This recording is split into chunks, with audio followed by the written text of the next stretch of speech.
Chapter 56 of Pride and Prejudice.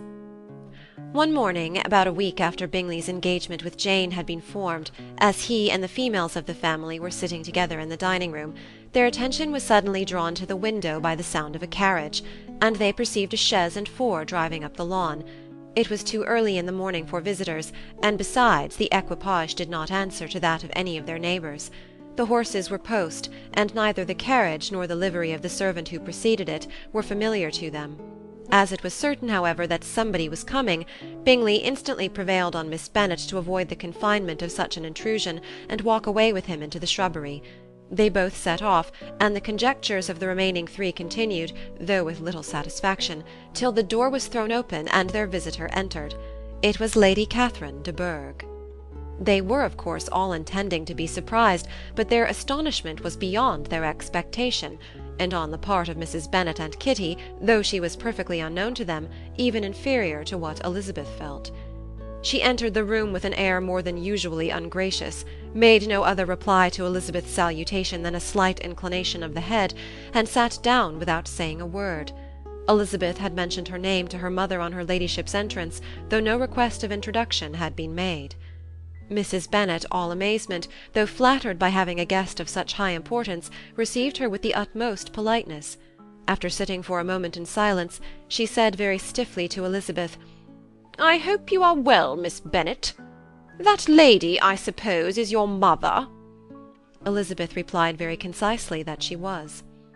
"And that, I suppose, is one of your sisters?" "Yes, madam," said Mrs. Bennet, delighted to speak to Lady Catherine. "She is my youngest girl but one. My youngest of all is lately married, and my eldest is somewhere about the grounds, walking with a young man who, I believe, will soon become a part of the family." "You have a very small park here," returned Lady Catherine after a short silence. "It is nothing in comparison of Rosings, my lady, I dare say, but I assure you it is much larger than Sir William Lucas's." "This must be a most inconvenient sitting-room for the evening in summer. The windows are full west." Mrs. Bennet assured her that they never sat there after dinner, and then added, "May I take the liberty of asking your ladyship whether you left Mr. and Mrs. Collins well?" "Yes, very well. I saw them the night before last." Elizabeth now expected that she would produce a letter for her from Charlotte, as it seemed the only probable motive for her calling. But no letter appeared, and she was completely puzzled. Mrs. Bennet with great civility begged her ladyship to take some refreshment, but Lady Catherine very resolutely, and not very politely, declined eating anything, and then rising up said to Elizabeth, "Miss Bennet, there seemed to be a prettyish kind of a little wilderness on one side of your lawn. I should be glad to take a turn in it, if you will favour me with your company." "Go, my dear," cried her mother, "and show her ladyship about the various walks. I think she will be pleased with the hermitage." Elizabeth obeyed, and running into her own room for her parasol, attended her noble guest downstairs.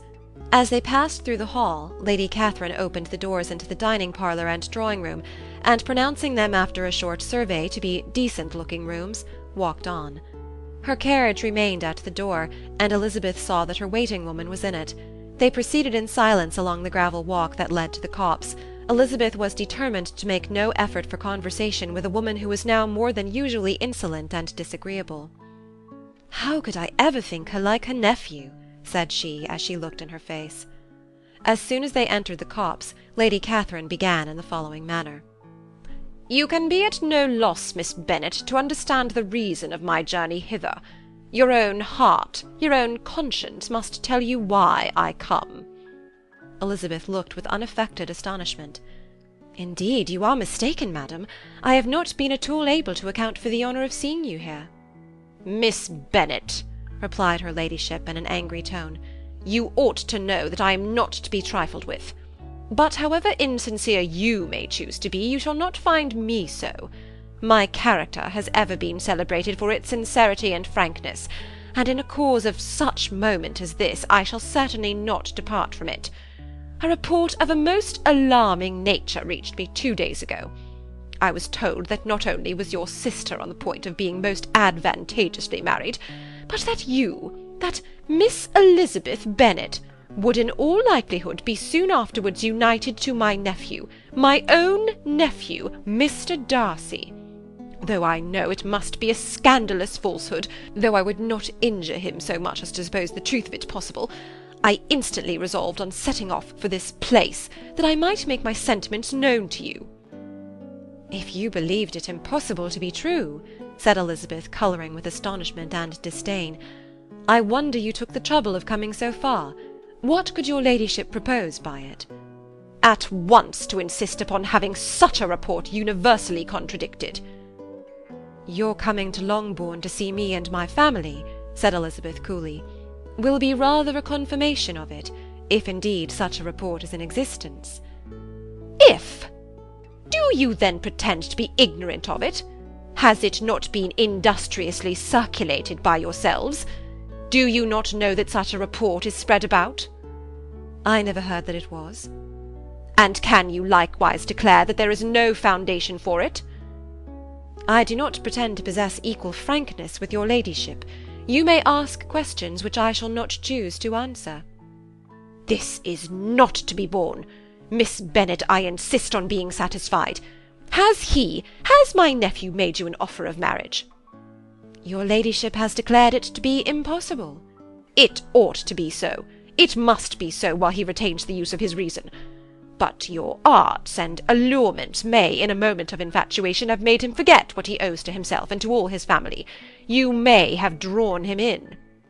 "If I have, I shall be the last person to confess it." "Miss Bennet, do you know who I am? I have not been accustomed to language such as this. I am almost the nearest relation he has in the world, and am entitled to know all his dearest concerns." "But you are not entitled to know mine, nor will such behaviour as this ever induce me to be explicit." "Let me be rightly understood. This match, to which you have the presumption to aspire, can never take place. No, never. Mr. Darcy is engaged to my daughter. Now what have you to say?" "Only this, that if he is so, you can have no reason to suppose he'll make an offer to me." Lady Catherine hesitated for a moment, and then replied, "The engagement between them is of a peculiar kind. From their infancy they have been intended for each other. It was the favourite wish of his mother as well as of hers. While in their cradles we planned the union. And now, at the moment when the wishes of both sisters would be accomplished in their marriage, to be prevented by a young woman of inferior birth, of no importance in the world, and wholly unallied to the family. Do you pay no regard to the wishes of his friends? To his tacit engagement with Mr. Berg? Are you lost to every feeling of propriety and delicacy? Have you not heard me say that from his earliest hours he was destined for his cousin?" "Yes, and I had heard it before. But what is that to me? If there is no other objection to my marrying your nephew, I shall certainly not be kept from it by knowing that his mother and aunt wished him to marry Mr. Berg. You both did as much as you could in planning the marriage. Its completion depended on others. If Mr. Darcy is neither by honour nor inclination confined to his cousin, why is he not to make another choice? And if I am that choice, why may I not accept him?" "Because honour, decorum, prudence, nay, interest forbid it. Yes, Miss Bennet, interest. For do not expect to be noticed by his family or friends if you wilfully act against the inclinations of all. You will be censured, slighted, and despised by every one connected with him. Your alliance will be a disgrace. Your name will never even be mentioned by any of us." "These are heavy misfortunes," replied Elizabeth. "But the wife of Mr. Darcy must have such extraordinary sources of happiness, necessarily attached to her situation, that she could, upon the whole, have no cause to repine." "Obstinate, headstrong girl! I am ashamed of you. Is this your gratitude for my attentions to you last spring? Is nothing due to me on that score? Let us sit down. You are to understand, Miss Bennet, that I came here with the determined resolution of carrying my purpose, nor will I be dissuaded from it. I have not been used to submit to any person's whims. I have not been in the habit of brooking disappointment." "That will make your ladyship's situation at present more pitiable, but it will have no effect on me." "I will not be interrupted. Hear me in silence. My daughter and my nephew are formed for each other. They are descended on the maternal side from the same noble line, and on the father's from respectable, honourable, and ancient, though untitled families. Their fortune on both sides is splendid. They are destined for each other by the voice of every member of their respective houses. And what is to divide them? The upstart pretensions of a young woman without family connections or fortune. Is this to be endured? But it must not, shall not be. If you were sensible of your own good, you would not wish to quit the sphere in which you have been brought up. In marrying your nephew, I should not consider myself as quitting that sphere. He is a gentleman, I am a gentleman's daughter. So far we are equal. True, you are a gentleman's daughter, but who was your mother? Who are your uncles and aunts? Do not imagine me ignorant of their condition. Whatever my connections may be, said Elizabeth, if your nephew does not object to them, they can be nothing to you. Tell me once and for all, are you engaged to him?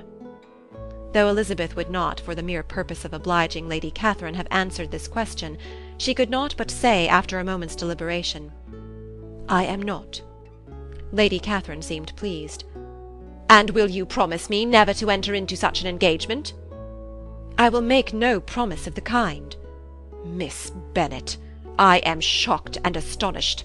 I expected to find a more reasonable young woman. But do not deceive yourself into a belief that I will ever recede. I shall not go away till you have given me the assurance I require. And I certainly never shall give it. I am not to be intimidated into anything so wholly unreasonable. Your ladyship wants Mr. Darcy to marry your daughter, but would my giving you the wished-for promise make their marriage at all more probable? Supposing him to be attached to me, would my refusing to accept his hand make him wish to bestow it on his cousin? Allow me to say, Lady Catherine, that the arguments with which you have supported this extraordinary application have been as frivolous as the application was ill-judged. You have widely mistaken my character, if you think I can be worked on by such persuasions as these. How far your nephew might approve of your interference in his affairs, I cannot tell, but you have certainly no right to concern yourself in mine. I must beg, therefore, to be importuned no farther on the subject. Not so hasty, if you please. I have by no means done. To all the objections I have already urged, I have still another to add. I am no stranger to the particulars of your youngest sister's infamous elopement. I know it all. That the young man's marrying her was a patched-up business, at the expense of your father and uncles. And is such a girl to be my nephew's sister? Is her husband, is the son of his late father's steward, to be his brother? Heaven and earth! Of what are you thinking? Are the shades of Pemberley to be thus polluted? You can now have nothing further to say, she resentfully answered. You have insulted me in every possible method. I must beg to return to the house. And she rose as she spoke. Lady Catherine rose also, and they turned back. Her ladyship was highly incensed. You have no regard, then, for the honour and credit of my nephew. Unfeeling, selfish girl! Do you not consider that a connection with you must disgrace him in the eyes of everybody? Lady Catherine, I have nothing further to say. You know my sentiments. You are then resolved to have him? I have said no such thing. I am only resolved to act in that manner which will, in my own opinion, constitute my happiness, without reference to you, or to any person so wholly unconnected with me. It is well. You refuse, then, to oblige me. You refuse to obey the claims of duty, honour, and gratitude. You are determined to ruin him in the opinion of all his friends, and make him the contempt of the world. Neither duty, nor honour, nor gratitude, replied Elizabeth, have any possible claim on me in the present instance. No principle of either would be violated by my marriage with Mr. Darcy, and with regard to the resentment of his family, or the indignation of the world, if the former were excited by his marrying me, it would not give me one moment's concern, and the world in general would have too much sense to join in the scorn. And this is your real opinion? This is your final resolve? Very well. I shall now know how to act. Do not imagine, Miss Bennet, that your ambition will ever be gratified. I came to try you. I hoped to find you reasonable, but depend upon it, I will carry my point. In this manner Lady Catherine talked on till they were at the door of the carriage, when, turning hastily round, she added, I take no leave of you, Miss Bennet. I send no compliments to your mother. You deserve no such attention. I am most seriously displeased. Elizabeth made no answer, and without attempting to persuade her ladyship to return into the house, walked quietly into it herself. She heard the carriage drive away as she proceeded upstairs. Her mother impatiently met her at the door of the dressing-room, to ask why Lady Catherine would not come in again and rest herself. "She did not choose it," said her daughter. "She would go." "She is a very fine-looking woman, and her calling here was prodigiously civil, for she only came, I suppose, to tell us the Collinses were well. She is on her road somewhere, I dare say, and so, passing through Meryton, thought she might as well call on you. I suppose she had nothing particular to say to you, Lizzie?" Elizabeth was forced to give in to a little falsehood here, for to acknowledge the substance of their conversation was impossible. End of chapter 56.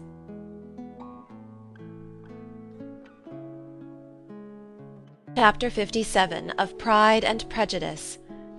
The discomposure of spirits which this extraordinary visit threw Elizabeth into could not be easily overcome, nor could she for many hours learn to think of it less than incessantly.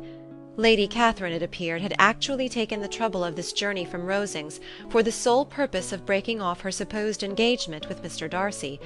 It was a rational scheme, to be sure, but from what the report of their engagement could originate, Elizabeth was at a loss to imagine, till she recollected that his being the intimate friend of Bingley, and her being the sister of Jane, was enough, at a time when the expectation of one wedding made everybody eager for another, to supply the idea. She had not herself forgotten to feel that the marriage of her sister must bring them more frequently together, and her neighbours at Lucas Lodge, therefore, for through their communication with the Collinses the report, she concluded, had reached Lady Catherine, had only set that down as almost certain and immediate, which she had looked forward to as possible at some future time. In revolving Lady Catherine's expressions, however, she could not help feeling some uneasiness as to the possible consequence of her persisting in this interference.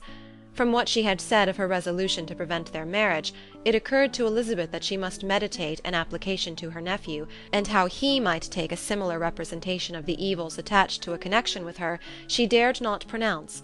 She knew not the exact degree of his affection for his aunt, or his dependence on her judgment, but it was natural to suppose that he thought much higher of her ladyship than she could do, and it was certain that, in enumerating the miseries of a marriage with one, whose immediate connections were so unequal to his own, his aunt would address him on his weakest side.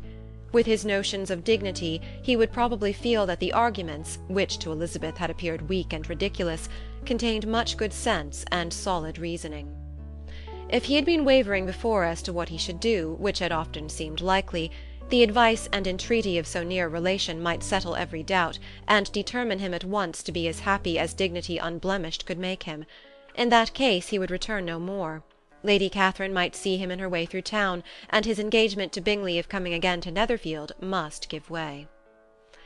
"If, therefore, an excuse for not keeping his promise should come to his friend within a few days," she added, "I shall know how to understand it. I shall then give over every expectation, every wish of his constancy. If he is satisfied with only regretting me, when he might have obtained my affections and hand, I shall soon cease to regret him at all." The surprise of the rest of the family on hearing who their visitor had been was very great, but they obligingly satisfied it with the same kind of supposition which had appeased Mrs. Bennet's curiosity, and Elizabeth was spared from much teasing on the subject. The next morning, as she was going downstairs, she was met by her father, who came out of his library with a letter in his hand. "Lizzie," said he, "I was going to look for you. Come into my room." She followed him thither, and her curiosity to know what he had to tell her was heightened by the supposition of its being in some manner connected with the letter he held. It suddenly struck her that it might be from Lady Catherine, and she anticipated with dismay all the consequent explanations. She followed her father to the fireplace, and they both sat down. He then said, "I have received a letter this morning that has astonished me exceedingly.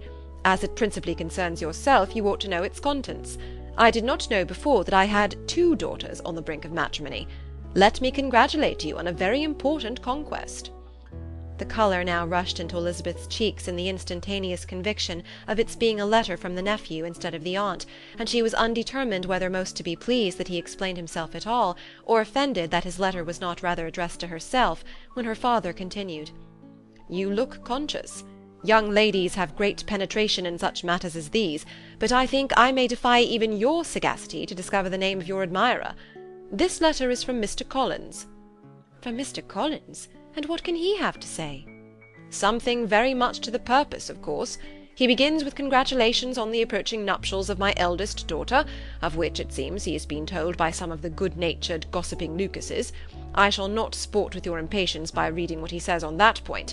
What relates to yourself is as follows. Having thus offered you the sincere congratulations of Mrs. Collins and myself on this happy event, let me now add a short hint on the subject of another, of which we have been advertised by the same authority. Your daughter Elizabeth, it is presumed, will not long bear the name of Bennet after her elder sister has resigned it, and the chosen partner of her fate may be reasonably looked up to as one of the most illustrious personages in this land. Can you possibly guess, Lizzie, who is meant by this? This young gentleman is blessed in a peculiar way with everything the heart of mortal can most desire, splendid property, noble kindred, and extensive patronage. Yet in spite of all these temptations, let me warn my cousin Elizabeth and yourself of what evils you may incur by a precipitate closure with this gentleman's proposals, which, of course, you'll be inclined to take immediate advantage of. Have you any idea, Lizzie, who this gentleman is? But now it comes out. My motive for cautioning you is as follows. We have reason to imagine that his aunt, Lady Catherine de Bourgh, does not look on the match with a friendly eye. Mr. Darcy, you see, is the man. Now, Lizzie, I think I have surprised you. Could he or the Lucases have pitched on any man within the circle of our acquaintance whose name would have given the lie more effectually to what they related? Mr. Darcy, who never looks at any woman but to see a blemish, and who probably never looked at you in his life. It is admirable. Elizabeth tried to join in her father's pleasantry, but could only force one most reluctant smile. Never had his wit been directed in a manner so little agreeable to her. Are you not diverted? Oh, yes. Pray read on. After mentioning the likelihood of this marriage to her ladyship last night, she immediately, with her usual condescension, expressed what she felt on the occasion, when it became apparent that on the score of some family objections on the part of my cousin, she would never give her consent to what she termed so disgraceful a match. I thought it my duty to give the speediest intelligence of this to my cousin, that she and her noble admirer may be well aware of what they are about, and not run hastily into a marriage which has not been properly sanctioned. Mr. Collins, moreover, adds, I am truly rejoiced that my cousin Lydia's sad business has been so well hushed up, and am only concerned that their living together before the marriage took place should be so generally known. I must not, however, neglect the duties of my station, or refrain from declaring my amazement at hearing that you received the young couple into your house as soon as they were married. It was an encouragement of vice. Had I been the rector of Longbourn, I should very strenuously have opposed it. You ought certainly to forgive them as a Christian, but never to admit them in your sight, or allow their names to be mentioned in your hearing. That is his notion of Christian forgiveness. The rest of his letter is only about his dear Charlotte's situation, and his expectation of a young olive branch. But, Lizzie, you look as if you did not enjoy it. You are not going to be missish, I hope, and pretend to be affronted at an idle report. For what do we live but to make sport for our neighbours, and laugh at them in our turn? Oh, cried Elizabeth, I am excessively diverted, but it is so strange. Yes, that is what makes it amusing. Had they fixed on any other man, it would have been nothing. But his perfect indifference, and your pointed dislike, make it so delightfully absurd. Much as I abominate writing, I would not give up Mr. Collins' correspondence for any consideration. Nay, when I read a letter of his, I cannot help giving him the preference even over Wickham, much as I value the impudence and hypocrisy of my son-in-law. And pray, Lizzie, what said Lady Catherine about this report? Did she call to refuse her consent? To this question his daughter replied only with a laugh, and as it had been asked without the least suspicion, she was not distressed by his repeating it. Elizabeth had never been more at a loss to make her feelings appear what they were not. It was necessary to laugh when she would rather have cried.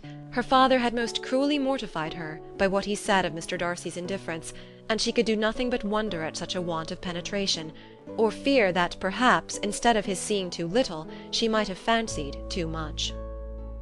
End of chapter 57.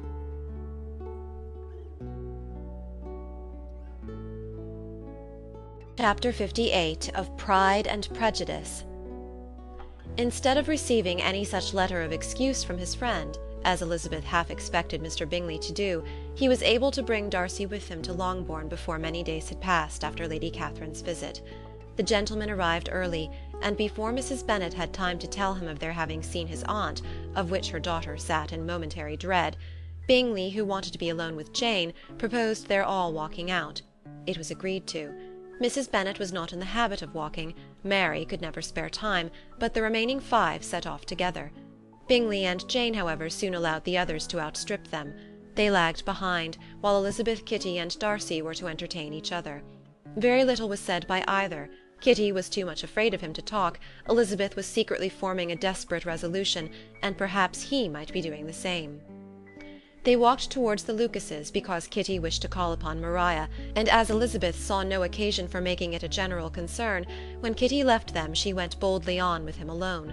Now was the moment for her resolution to be executed, and while her courage was high, she immediately said, "Mr. Darcy, I am a very selfish creature, and for the sake of giving relief to my own feelings, care not how much I may be wounding yours. I can no longer help thanking you for your unexampled kindness to my poor sister. Ever since I have known it, I have been most anxious to acknowledge to you how gratefully I feel it. Were it known to the rest of my family, I should not have merely my own gratitude to express." "I am sorry, exceedingly sorry," replied Darcy in a tone of surprise and emotion, "that you have ever been informed of what may, in a mistaken light, have given you uneasiness. I did not think Mrs. Gardiner was so little to be trusted." "You must not blame my aunt. Lydia's thoughtlessness first betrayed to me that you had been concerned in the matter, and of course I could not rest till I knew the particulars. Let me thank you again and again in the name of all my family for that generous compassion which induced you to take so much trouble and bear so many mortifications for the sake of discovering them." "If you will thank me," he replied, "let it be for yourself alone. That the wish of giving happiness to you might add force to the other inducements which led me on, I shall not attempt to deny. But your family owe me nothing.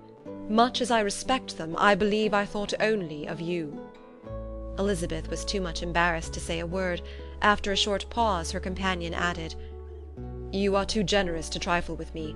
If your feelings are still what they were last April, tell me so at once. My affections and wishes are unchanged, but one word from you will silence me on this subject for ever." Elizabeth, feeling all the more than common awkwardness and anxiety of his situation, now forced herself to speak, and immediately, though not very fluently, gave him to understand that her sentiments had undergone so material a change since the period to which he alluded, as to make her receive with gratitude and pleasure his present assurances. The happiness which this reply produced was such as he had probably never felt before, and he expressed himself on the occasion as sensibly and as warmly as a man violently in love can be supposed to do.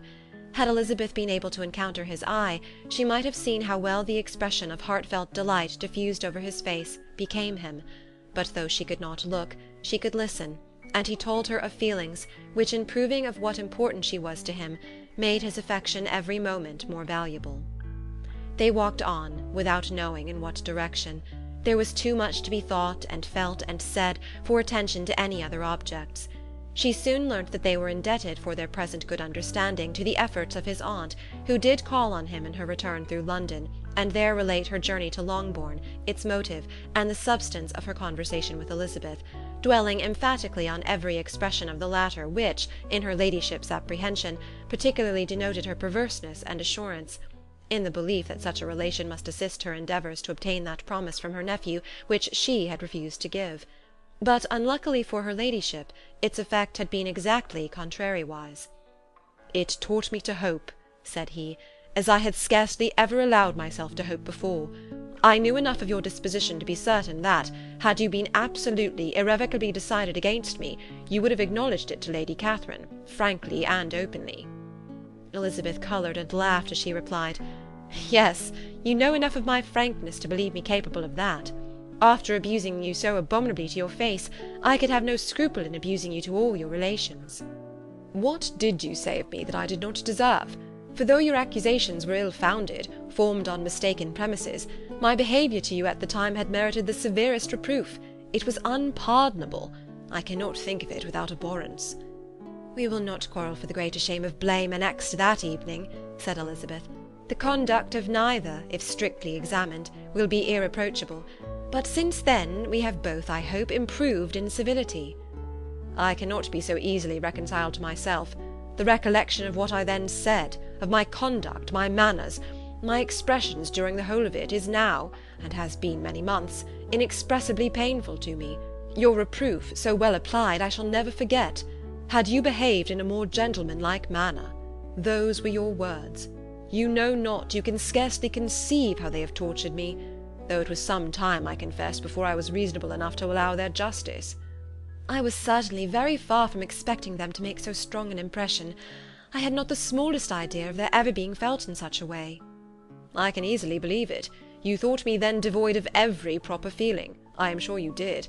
The turn of your countenance I shall never forget, as you said that I could not have addressed you in any possible way that would have induced you to accept me.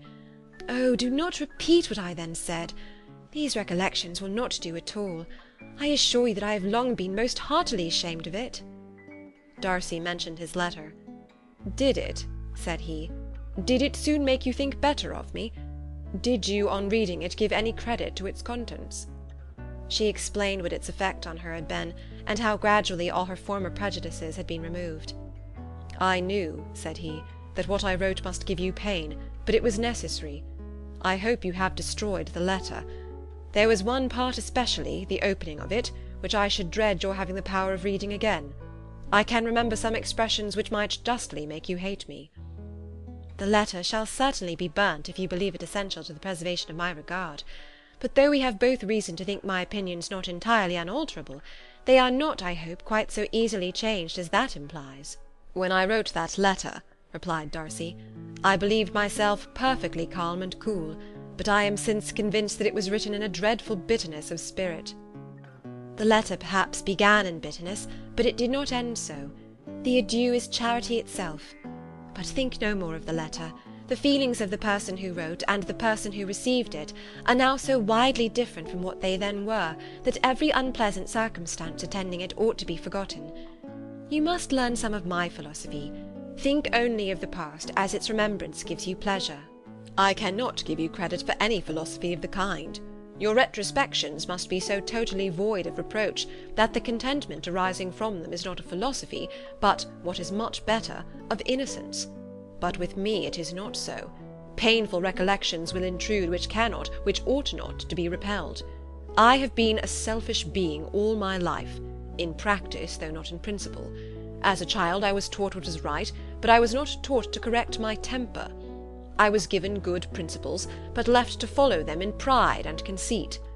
Unfortunately an only son, for many years an only child, I was spoilt by my parents, who, though good themselves, my father particularly, all that was benevolent and amiable, allowed, encouraged, almost taught me to be selfish and overbearing, to care for none beyond my own family circle, to think meanly of all the rest of the world, to wish at least to think meanly of their sense and worth compared with my own. Such I was from 8 to 28, and such I might still have been but for you, dearest, loveliest Elizabeth. What do I not owe you? You taught me a lesson, hard indeed at first, but most advantageous. By you I was properly humbled. I came to you without a doubt of my reception. You showed me how insufficient were all my pretensions to please a woman worthy of being pleased. Had you then persuaded yourself that I should? Indeed I had. What will you think of my vanity? I believed you to be wishing, expecting my addresses. My manners must have been in fault, but not intentionally, I assure you. I never meant to deceive you, but my spirits might often lead me wrong. How you must have hated me after that evening! Hate you? I was angry, perhaps, at first, but my anger soon began to take a proper direction. I was almost afraid of asking what you thought of me when we met at Pemberley.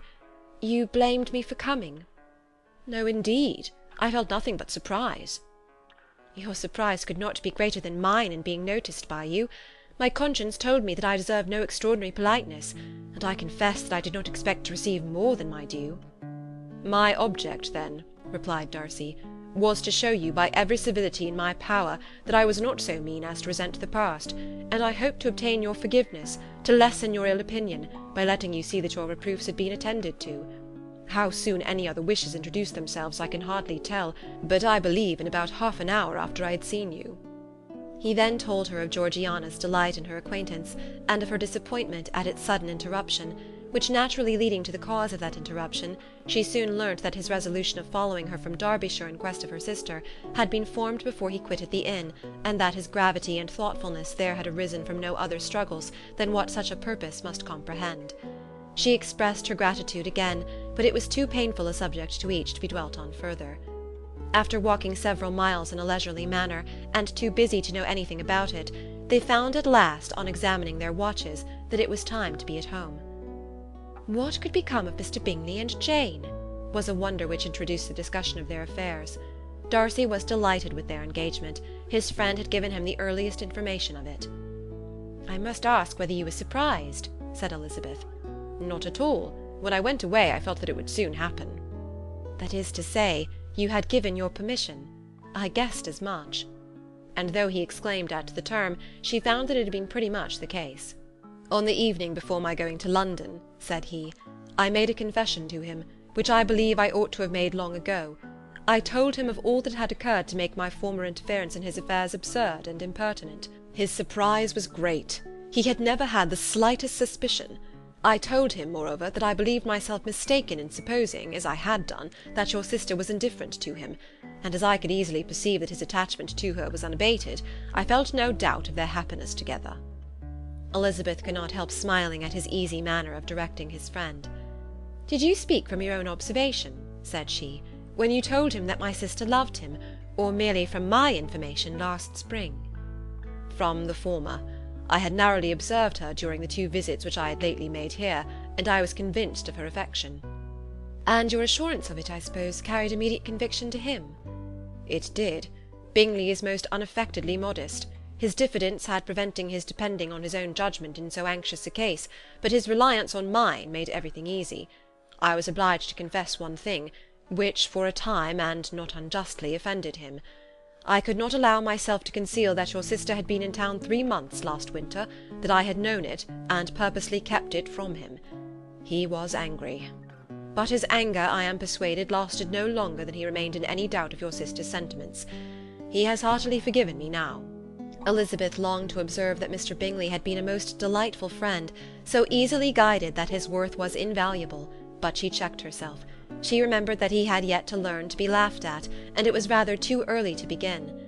In anticipating the happiness of Bingley, which of course was to be inferior only to his own, he continued the conversation till they reached the house. In the hall they parted. End of chapter 58.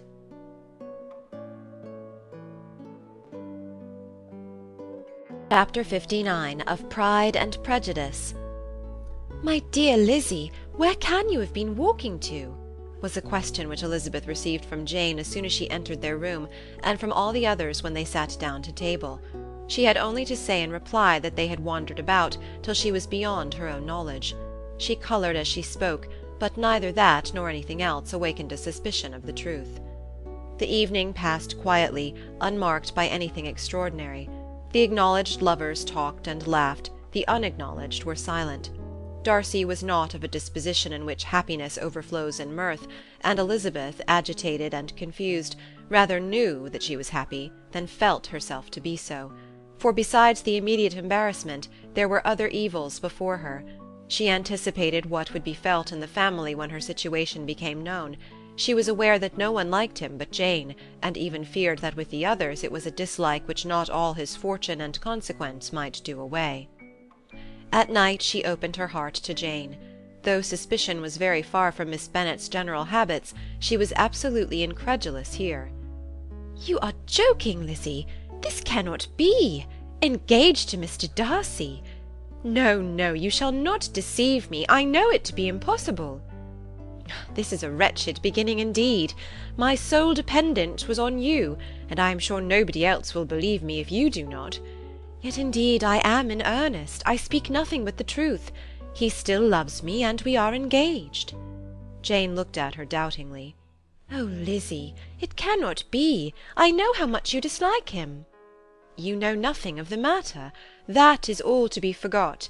Perhaps I did not always love him so well as I do now. But in such cases as these a good memory is unpardonable. This is the last time I shall ever remember it myself." Miss Bennet still looked all amazement. Elizabeth again and more seriously assured her of its truth. "Good heaven! Can it really be so? Yet now I must believe you," cried Jane. "My dear, dear Lizzy, I do congratulate you. But are you certain? Forgive the question. Are you quite certain that you can be happy with him?" "There can be no doubt of that. It is settled between us already that we are to be the happiest couple in the world. But are you pleased, Jane? Shall you like to have such a brother?" "Very, very much. Nothing could give either Bingley or myself more delight. But we considered it, we talked of it as impossible. And do you really love him quite well enough? Oh, Lizzy, do anything rather than marry without affection. Are you quite sure that you feel what you ought to do?" "Oh, yes.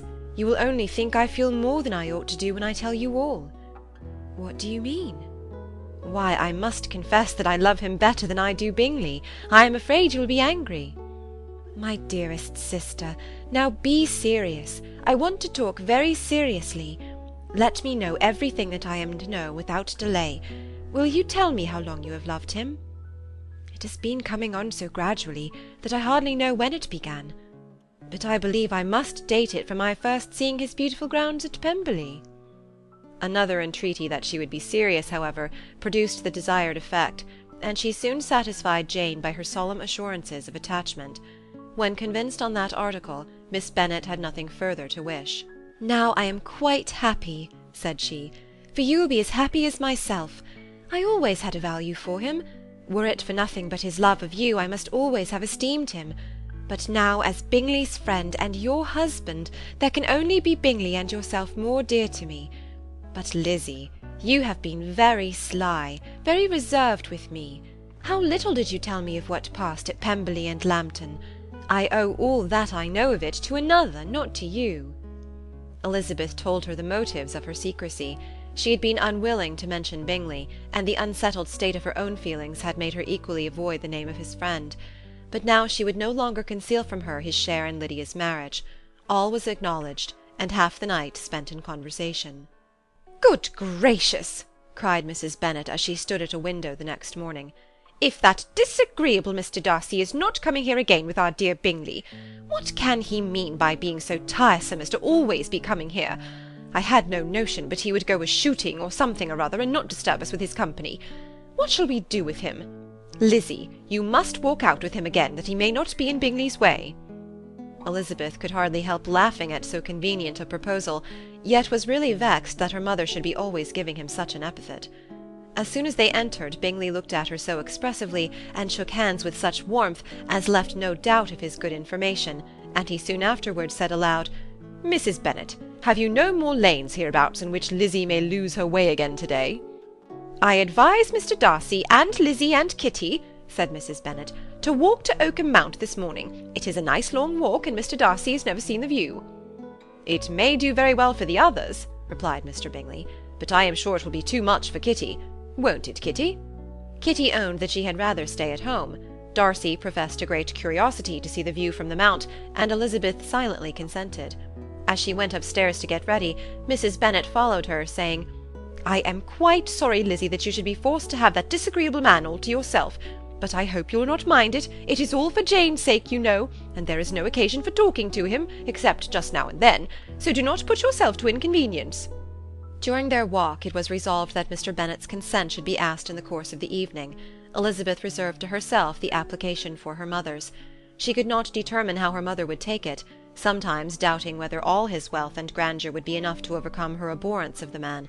But whether she were violently set against the match, or violently delighted with it, it was certain that her manner would be equally ill adapted to do credit to her sense, and she could no more bear that Mr. Darcy should hear the first raptures of her joy than the first vehemence of her disapprobation. In the evening, soon after Mr. Bennet withdrew to the library, she saw Mr. Darcy rise also and follow him, and her agitation on seeing it was extreme. She did not fear her father's opposition, but he was going to be made unhappy, and that it should be through her means, that she, his favourite child, should be distressing him by her choice, should be filling him with fears and regrets in disposing of her, was a wretched reflection, and she sat in misery till Mr. Darcy appeared again, when, looking at him, she was a little relieved by his smile. In a few minutes he approached the table where she was sitting with Kitty, and while pretending to admire her work, said in a whisper, "Go to your father, he wants you in the library." She was gone directly. Her father was walking about the room, looking grave and anxious. "Lizzie," said he, "what are you doing? Are you out of your senses to be accepting this man? Have you not always hated him?" How earnestly did she then wish that her former opinions had been more reasonable, her expressions more moderate. It would have spared her from explanations and professions which it was exceedingly awkward to give, but they were now necessary, and she assured him, with some confusion, of her attachment to Mr. Darcy. "Or, in other words, you are determined to have him. He is rich, to be sure, and you may have more fine clothes and fine carriages than Jane, but will they make you happy?" "Have you any other objection," said Elizabeth, "than your belief of my indifference?" "None at all. We all know him to be a proud, unpleasant sort of man, but this would be nothing if you really liked him." I do like him," she replied with tears in her eyes. "I love him. Indeed, he has no improper pride. He is perfectly amiable. You do not know what he really is. Then pray do not pain me by speaking of him in such terms." "Lizzie," said her father, "I have given him my consent. He is the kind of man, indeed, to whom I should never dare refuse anything which he condescended to ask. I now give it to you, if you are resolved on having him. But let me advise you to think better of it. I know your disposition, Lizzie. I know that you could be neither happy nor respectable unless you truly esteemed your husband, unless you looked up to him as a superior. Your lively talents would place you in the greatest danger in an unequal marriage. You could scarcely escape discredit and misery. My child, let me not have the grief of seeing you unable to respect your partner in life. You know not what you are about." Elizabeth, still more affected, was earnest and solemn in her reply, and at length, by repeated assurances that Mr. Darcy was really the object of her choice, by explaining the gradual change which her estimation of him had undergone, relating her absolute certainty that his affection was not the work of a day, but had stood the test of many months' suspense, and enumerating with energy all his good qualities, she did conquer her father's incredulity, and reconcile him to the match. "Well, my dear," said he, when she ceased speaking, "I have no more to say. If this be the case, he deserves you. I could not have parted with you, my Lizzie, to any one less worthy." To complete the favourable impression, she then told him what Mr. Darcy had voluntarily done for Lydia. He heard her with astonishment. "This is an evening of wonders indeed. And so Darcy did everything, made up the match, gave the money, paid the fellow's debts, and got him his commission. So much the better. It will save me a world of trouble and economy. Had it been your uncle's doing, I must and would have paid him. But these violent young lovers carry everything their own way. I shall offer to pay him to-morrow. He will rant and storm about his love for you, and there will be an end of the matter." He then recollected her embarrassment a few days before, on his reading Mr. Collins's letter, and after laughing at her some time, allowed her at last to go, saying as she quitted the room, "If any young men come for Mary or Kitty, send them in, for I am quite at leisure." Elizabeth's mind was now relieved from a very heavy weight, and after half an hour's quiet reflection in her own room, she was able to join the others with tolerable composure. Everything was too recent for gaiety, but the evening passed tranquilly away. There was no longer anything material to be dreaded, and the comfort of ease and familiarity would come in time. When her mother went up to her dressing-room at night, she followed her and made the important communication. Its effect was most extraordinary, for on first hearing it, Mrs. Bennet sat quite still, and unable to utter a syllable. Nor was it under many, many minutes that she could comprehend what she heard, though not in general backward to credit what was for the advantage of her family, or that came in the shape of a lover to any of them. She began at length to recover, to fidget about in her chair, get up, sit down again, wonder and bless herself. "Good gracious! Lord bless me! Only think! Dear me! Mr. Darcy! Who would have thought it? And is it really true? Oh, my sweetest Lizzie, how rich and how great you will be! What pin money, what jewels, what carriages you will have! James is nothing to it, nothing at all. Ah, I am so pleased, so happy! Such a charming man, so handsome, so tall. Oh, my dear Lizzie, pray apologize for my having disliked him so much before. I hope he will overlook it. Dear, dear Lizzie! A house in town, everything that is charming. 3 daughters married, 10,000 a year. Oh, Lord, what will become of me? I shall go distracted." This was enough to prove that her approbation need not be doubted, and Elizabeth, rejoicing that such an effusion was heard only by herself, soon went away. But before she had been 3 minutes in her own room, her mother followed her. "My dearest child," she cried, "I can think of nothing else. 10,000 a year, and very likely more. 'Tis as good as a lord. And a special licence. You must and shall be married by a special licence. But, my dearest love, tell me what dish Mr. Darcy is particularly fond of, that I may have it to-morrow." This was a sad omen of what her mother's behaviour to the gentleman himself might be, and Elizabeth found that, though in the certain possession of his warmest affection, and secure of her relations' consent, there was still something to be wished for.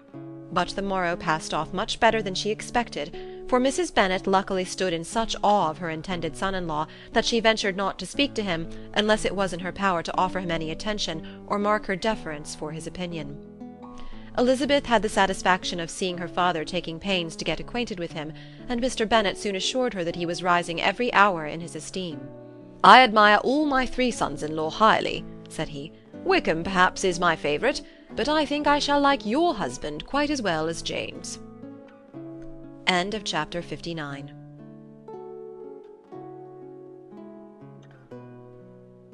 Chapter 60 of Pride and Prejudice. Elizabeth's spirit soon rising to playfulness again, she wanted Mr. Darcy to account for his having ever fallen in love with her. "How could you begin?" said she. "I can comprehend your going on charmingly when once you had made a beginning, but what could set you off in the first place?" "I cannot fix on the hour, or the spot, or the look, or the words which laid the foundation. It is too long ago. I was in the middle before I knew that I had begun." "My beauty you had early withstood, and as for my manners, my behaviour to you was at least always bordering on the uncivil, and I never spoke to you without rather wishing to give you pain than not. Now be sincere. Did you admire me for my impertinence?" "For the liveliness of your mind, I did." "You may as well call it impertinence at once. It was very little less. The fact is that you were sick of civility, of deference, of officious attention. You were disgusted with the women who were always speaking and looking and thinking for your approbation alone. I roused and interested you because I was so unlike them. Had you not been really amiable, you would have hated me for it, but in spite of the pains you took to disguise yourself, your feelings were always noble and just, and in your heart you thoroughly despised the persons who so assiduously courted you. There, I have saved you the trouble of accounting for it, and really, all things considered, I begin to think it perfectly reasonable. To be sure, you knew no actual good of me, but nobody thinks of that when they fall in love." "Was there no good in your affectionate behaviour to Jane while she was ill at Netherfield?" "Dearest Jane! Who could have done less for her? But make a virtue of it by all means. My good qualities are under your protection, and you are to exaggerate them as much as possible. And in return it belongs to me to find occasions for teasing and quarrelling with you as often as may be. And I shall begin directly by asking you what made you so unwilling to come to the point at last. What made you so shy of me when you first called, and afterwards dined here? Why, especially when you called, did you look as if you did not care about me?" "Because you were grave and silent, and gave me no encouragement." "But I was embarrassed." "And so was I." "You might have talked to me more when you came to dinner." "A man who had felt less might." "How unlucky that you should have a reasonable answer to give, and that I should be so reasonable as to admit it. But I wonder how long you would have gone on if you had been left to yourself. I wonder when you would have spoken if I had not asked you. My resolution of thanking you for your kindness to Lydia had certainly great effect. Too much, I am afraid, for what becomes of the moral if our comfort springs from a breach of promise? For I ought not to have mentioned the subject. This will never do." "You need not distress yourself. The moral will be perfectly fair. Lady Catherine's unjustifiable endeavours to separate us were the means of removing all my doubts. I am not indebted for my present happiness to your eager desire of expressing your gratitude. I was not in a humour to wait for any opening of yours. My aunt's intelligence had given me hope, and I was determined at once to know everything." "Lady Catherine has been of infinite use, which ought to make her happy, for she loves to be of use. But tell me, what did you come down to Netherfield for? Was it merely to ride to Longbourn and be embarrassed, or had you intended any more serious consequence?" "My real purpose was to see you, and to judge, if I could, whether I might ever hope to make you love me. My avowed one, or what I vowed to myself, was to see whether your sister was still partial to Bingley, and if she were, to make the confession to him which I have since made." "Shall you ever have courage to announce to Lady Catherine what is to befall her?" "I am more likely to want more time than courage, Elizabeth, but it ought to be done, and if you will give me a sheet of paper, it shall be done directly." "And if I had not a letter to write myself, I might sit by you and admire the evenness of your writing, as another young lady once did. But I have an aunt too who must not be longer neglected." From an unwillingness to confess how much her intimacy with Mr. Darcy had been overrated, Elizabeth had never yet answered Mrs. Gardiner's long letter.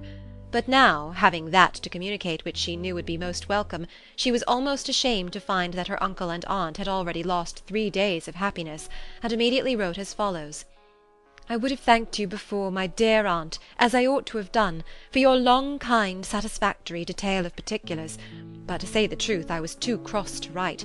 You supposed more than really existed. But now suppose as much as you choose. Give a loose rein to your fancy, indulge your imagination in every possible flight which the subject will afford, and unless you believe me actually married, you cannot greatly err. You must write again very soon, and praise him a great deal more than you did in your last. I thank you again and again for not going to the Lakes. How could I be so silly as to wish it? Your idea of the ponies is delightful. We will go round the park every day. I am the happiest creature in the world. Perhaps other people have said so before, but not one with such justice. I am happier even than Jane. She only smiles. I laugh. Mr. Darcy sends you all the love in the world that he can spare from me. You are all to come to Pemberley at Christmas. Yours, etc."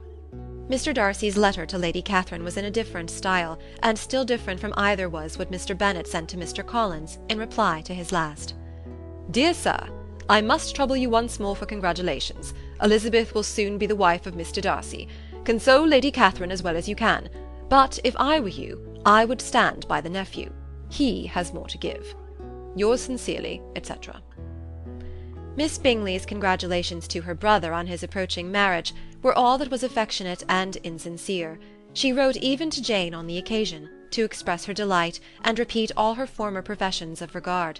Jane was not deceived, but she was affected, and though feeling no reliance on her, could not help writing her a much kinder answer than she knew was deserved. The joy which Miss Darcy expressed on receiving similar information was as sincere as her brother's in sending it. 4 sides of paper were insufficient to contain all her delight, and all her earnest desire of being loved by her sister. Before any answer could arrive from Mr. Collins, or any congratulations to Elizabeth from his wife, the Longbourn family heard that the Collinses were come themselves to Lucas Lodge. The reason of this sudden removal was soon evident. Lady Catherine had been rendered so exceedingly angry by the contents of her nephew's letter, that Charlotte, really rejoicing in the match, was anxious to get away till the storm was blown over. At such a moment the arrival of her friend was a sincere pleasure to Elizabeth, though in the course of their meeting she must sometimes think the pleasure dearly bought, when she saw Mr. Darcy exposed to all the parading and obsequious civility of her husband. He bore it, however, with admirable calmness. He could even listen to Sir William Lucas, when he complimented him on carrying away the brightest jewel of the country, and expressed his hopes of their all meeting frequently at St. James's, with very decent composure. If he did shrug his shoulders, it was not till Sir William was out of sight. Mrs. Phillips's vulgarity was another, and perhaps a greater tax on his forbearance, and though Mrs. Phillips, as well as her sister, stood in too much awe of him to speak with the familiarity which Bingley's good humour encouraged, yet whenever she did speak, she must be vulgar. Nor was her respect for him, though it made her more quiet, at all likely to make her more elegant.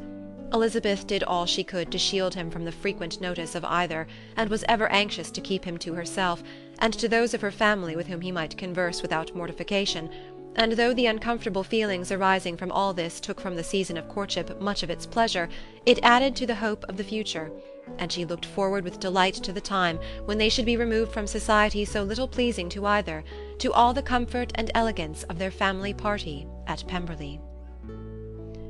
End of chapter 60.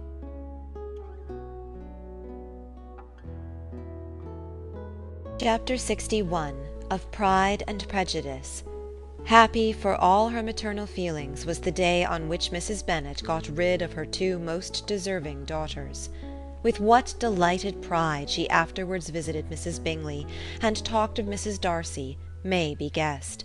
I wish I could say, for the sake of her family, that the accomplishment of her earnest desire in the establishment of so many of her children produced so happy an effect as to make her a sensible, amiable, well-informed woman for the rest of her life, though perhaps it was lucky for her husband, who might not have relished domestic felicity in so unusual a form, that she was still occasionally nervous and invariably silly.